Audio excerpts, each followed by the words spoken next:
29. April. Dearest Suzie, first thing, I apologize for not writing yesterday. I know it will be at least 3 days for you between letters, and I don't like to go that long. I know how I feel when I don't hear from you regularly. As I probably told you before, I am operations officer for the platoon. Yesterday, I gave myself a day off. We had a big mission, and I had every aircraft but one flying. But I had enough pilots, so I planned to take it easy. I slept in and didn't even get up till 10 o'clock.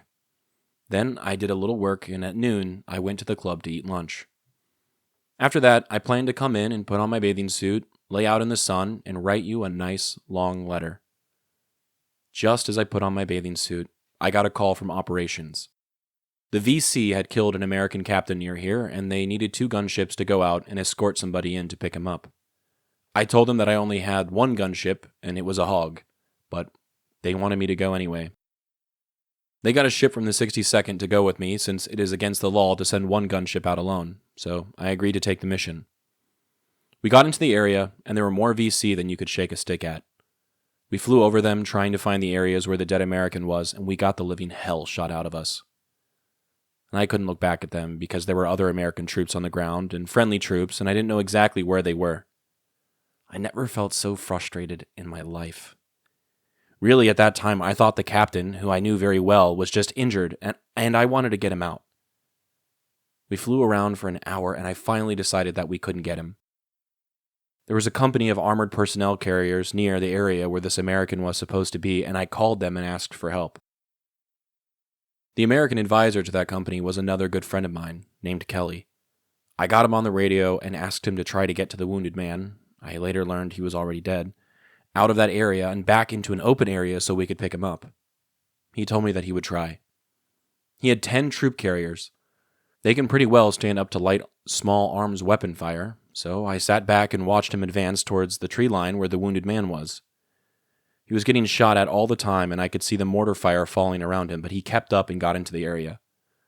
We all expected the Vietnamese troops to bring the wounded man to the personnel carriers, but they didn't. Kelly sat there for about 5 minutes, and when they didn't show up, he called me again.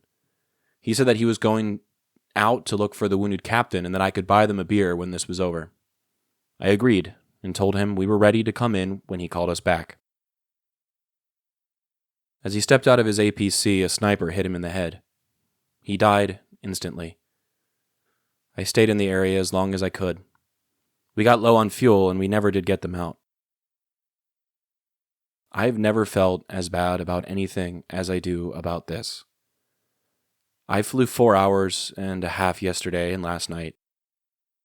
When I finally got in last night, I proceeded to get stinking drunk. I bought the beer all right. But the guy who should have been there to help drink it wasn't. And I feel responsible. I asked him to do something that I should have either done myself or not had done at all. I was in command at the time, since the gunship fire team leader is supposed to be able to see everything that is going on and is in a position to make decisions. And I think I screwed it up awfully. As you can probably tell, I'm still boozing it up to ease the thought that might have saved one or both of those men if I had a little more experience or used better judgment.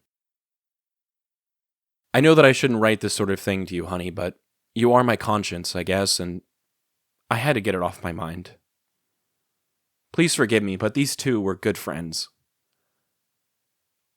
I'm doing okay.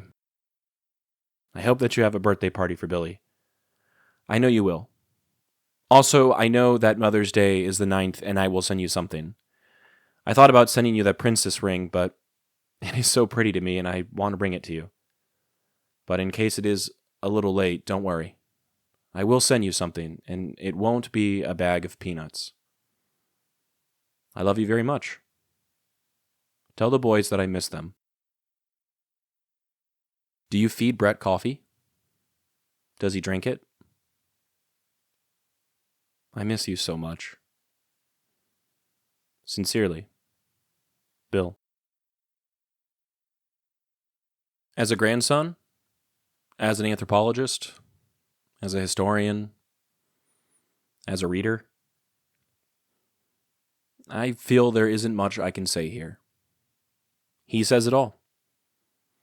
What he doesn't say, you can feel. It's hard to read this one without crying. All I can really say is that this pain he feels is real. He never stops feeling it. Unfortunately, it seems he may have made others feel it as well. Is today the worst letter he wrote? Maybe. I guess we'll have to see. The photo I chose for today is an action shot, taken from his helicopter. It depicts 3 other helicopters touching down in what looks to be a rice paddy. Soldiers are running out of the middle one. Perhaps this was a similar scene to what is described in today's letter.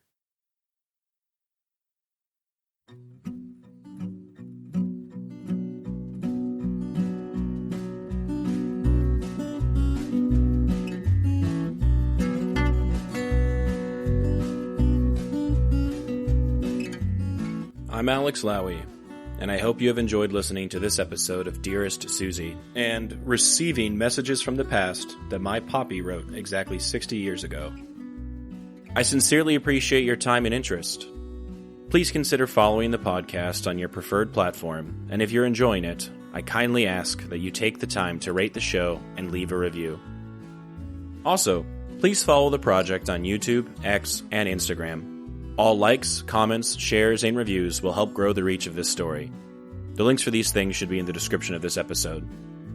Please feel free to email me at dearestsuziepodcast@gmail.com if you have anything you'd like to say. I'd love to chat or to hear about your stories as well. Thank you for listening, and God bless.